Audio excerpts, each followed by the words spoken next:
गरीब की उड़ान। एक गांव में एक गरीब परिवार रहता था। परिवार में पति हरिया, पत्नी हीराबाई व उनका एक बच्चा मोहन था। वे बड़ी कष्ट से अपना जीवन निर्वाह कर रहे थे। एक दिन अचानक मोहन के पिता हरिया की लंबी बीमारी से मौत हो जाती है। अब परिवार का सारा बोझ हीराबाई पे आ जाता है। वह लोगों के घरों में बर्तन धोना, खाना बनाना, झाड़ू पोछा करने लगी, जिससे उनका जीवन निर्वाह होने लगा। मोहन, जब उसकी माँ किसी के यहाँ काम करती तो यहाँ पड़ा अखबार लेकर बैठ पढ़ने लग जाता था। एक दिन ऐसे ही हीराबाई अपने मालकिन के यहाँ रसोई का काम कर रही थी तो मोहन यहाँ अखबार पढ़ने लगा। इतने में मकान मालकिन आई और बोली, अरे मोहन, तू दिन भर अखबार में क्या करता रहता है?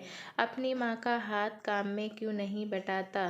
तो मोहन ने उत्तर दिया कि हमारे पास किताब खरीदने के पैसे नहीं हैं, इसीलिए अखबार पढ़ता हूँ। मुझे बड़ा होकर कलेक्टर जो बनना है। इस पर मोहन की बातें सुनकर मालकिन जोर से हंसने लगी और हीराबाई से बोली, ये देखो, तुम्हारा लड़का कलेक्टर बनेगा।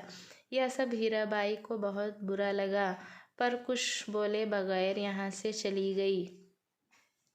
हीराबाई ने घर से ही टिफ़िन सर्विस देना शुरू किया। वह सुबह से लेकर शाम तक अकेले ही 20 से 25 किलो आटे की बोरियां बना लेती थी।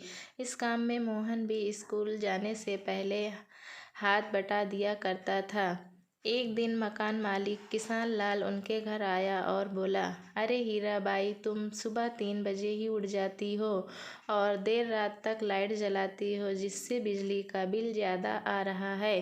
अपनी लाइट की व्यवस्था कर लो या कमरा खाली कर दो।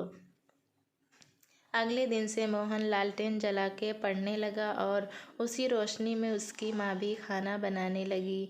मोहन अब अपनी स्कूल की पढ़ाई पूरी कर लेता है तो उसके गुरुजी ने पढ़ाई के प्रति उसका लगन देखकर उसे स्कूल की तरफ से दिल्ली यूनिवर्सिटी में पढ़ने के लिए भेज देते हैं। मोहन बहुत मन लगाकर पढ़ाई करता है। एक दिन जब उसका परीक्षा का दिन था, जब वह स्कूल जा रहा था तो रोड क्रॉस करते समय एक कार ने उसे टक्कर मार दी। मोहन का बाएं हाथ बुरी तरह से जख्मी हो गया और सोचने लगा कि अब क्या करें।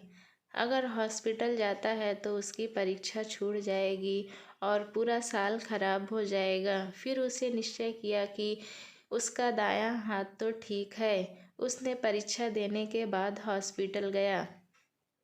हॉस्पिटल के बेड पर पड़े पड़े उसने कंपटीशन की तैयारी की और इंटरव्यू दिया। एक दिन उसकी माँ अखबार लेके आई और मोहन को देते हुए बोली कि देखो, परीक्षा का परिणाम क्या आया है। मोहन अखबार देखते हुए उछल पड़ा, खुशी से अपनी माँ से बोला कि वह कलेक्टर बन गया है। दोस्तों, कहानी कैसी लगी हमें कमेंट में ज़रूर बताएं। चैनल पे नए हैं तो एक लाइक और सब्सक्राइब करना ना भूलें।